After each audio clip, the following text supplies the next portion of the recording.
Welcome back. For more than 3 years, college athletes have been able to profit from their hard work when the NCAA approved the name, image, and likeness policy, otherwise known as NIL. So for some athletes, the changes can be hard to understand. So tonight, KREM 2 photojournalist Dave Summers and producer Jose Cuevas introduce us to one organization that is pouring out support to WSU student athletes one pint at a time.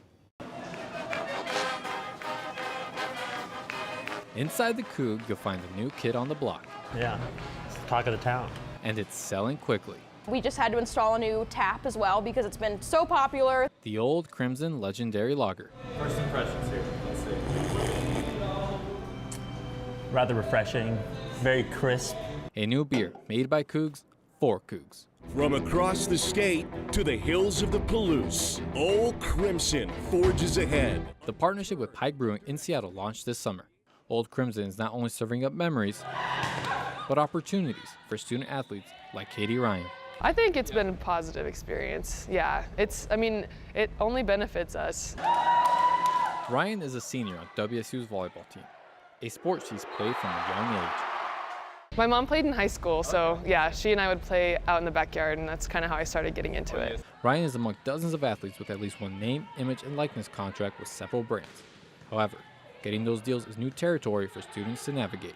So kind of had to figure it out on my own. Passed in 2021, NIL rules allows athletes to earn money through brand deals or donors. But for those needing extra help finding those deals or negotiating contracts, organizations like the Cougar Collective can help. It's a nonprofit board of volunteers of passionate Cougs who came together to essentially address a need that was untended completely. Tim Brandel is the collective treasurer.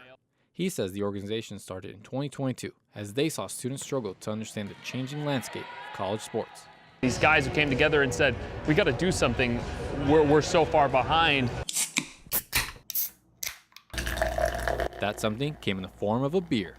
Although not the first college branded beer, Brandel says the collective knew they could do it better than others.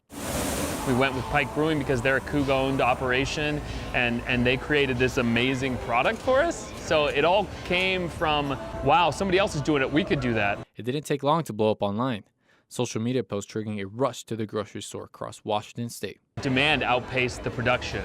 And so Cougs everywhere around the state are just dying to get their hands on it because not only is it supporting Coug athletes, but it's a really, really good beer. Profits from Old Crimson benefit the Cougar Collective and the Coug NIL community. Since the group started, they've helped more than 300 student athletes in almost every WSU sport, including Ryan.